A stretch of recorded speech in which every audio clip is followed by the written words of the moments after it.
ഇന്നത്തെ എപ്പിസോഡ് തുടങ്ങുന്ന സമയത്ത് ലാലേട്ടൻ വരുന്നതിന് മുന്നേ ഒരു സംഭവം കാണിച്ചിട്ടുണ്ടായിരുന്നു. രാത്രി 10 മണി സമയമാണ്. വേറൊന്നുമല്ല, ജാസ്മിൻ ആ ഒരു വാഴത്തോട്ടത്തിന്റെ അവിടെ ഒരു വാഴയിലയില് എന്തൊക്കെയോ എഴുതുവാണ്. കൺമഷിയും ലിപ്സ്റ്റിക്കും ഒക്കെ വെച്ചിട്ടൊക്കെയാണെന്ന് തോന്നുന്നു. അവിടുന്ന് പറിച്ചെടുത്ത ഒരു വാഴയിലയാണ്. നല്ലപോലെ ഡെക്കറേറ്റ് ഒക്കെ ചെയ്ത് എന്തോ എങ്ങനെ എഴുതുവാണ്. എഴുതിയത് എന്താണെന്നുള്ളത് ബിഗ് ബോസ് ഏതാനും മിനിറ്റുകൾക്കുള്ളിൽ തന്നെ സൂം ചെയ്ത് കാണിക്കുന്നുണ്ട്. ജാസ്മിൻ, ഗബ്രി, ഇവരുടെ രണ്ടുപേരെയും പേരുകളാണ് എഴുതിയിരുന്നത്. എന്നിട്ട് ആ ഒരു വാഴയില എടുത്തിട്ട് അവിടെ തന്നെ വെക്കുന്നുണ്ട് കേട്ടോ. കഷ്ടപ്പെട്ട് മുകളിലൊക്കെ വലിഞ്ഞു കയറിയാണ് വെക്കുന്നത്.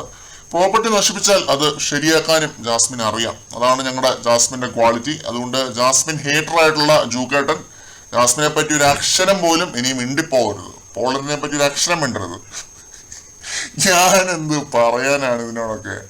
ആദ്യം ബ്ലോക്ക് ആണെന്നും പറഞ്ഞ് കള്ളം പറഞ്ഞ് സ്വന്തം വാപ്പ ഫോണിൽ വിളിച്ച് തെറി പറയുന്നു. അത് കഴിഞ്ഞ് പുറത്ത് വെച്ച് വേറുള്ളവരോട് ഇതേ വാപ്പ തന്നെ ഗബ്രിയുടെ പേരെടുത്ത് തെറി പറയുന്നു. അവിടെ കൊണ്ടും അവസാനിക്കാതെ ഫാമിലി വീക്ക് വന്നപ്പോൾ അകത്തും ഉപദേശിച്ച് നേർവഴിക്ക് നടത്താനായിട്ട് നോക്കി.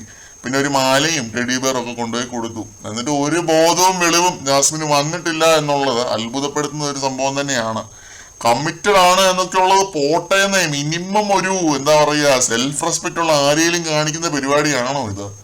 ഇവർ വരുമ്പോ ഇനി കുറെ പ്രകടനങ്ങൾ കാണാം. ഇനി ഇതേ രീതിയിലുള്ള ഷോ ഓഫ് പരിപാടികൾ കാണാം. കാരണം ഡ്രാമ ക്വീൻ ആണ് ജാസ്മിൻ ജാഫർ. ഞാൻ പറഞ്ഞു കഴിഞ്ഞാൽ കൂടിപ്പോവും കേട്ടോ. പിന്നെ നമ്മൾ വെറുതെ ഹേറ്റർ ക്ലബ് ആവും, അതാവും മറ്റേതാവും. എന്തിനാണ് വെറുതെ? ജാസ്മിനായി ജാസ്മിന്റെ ഓരോ സന്തോഷങ്ങളായി, അവരായി അവരുടെ സ്വപ്നങ്ങളായി, എന്തേലും ആട്ടെ, അങ്ങ് വെച്ചിട്ട് ആ വഴി പോട്ടെ.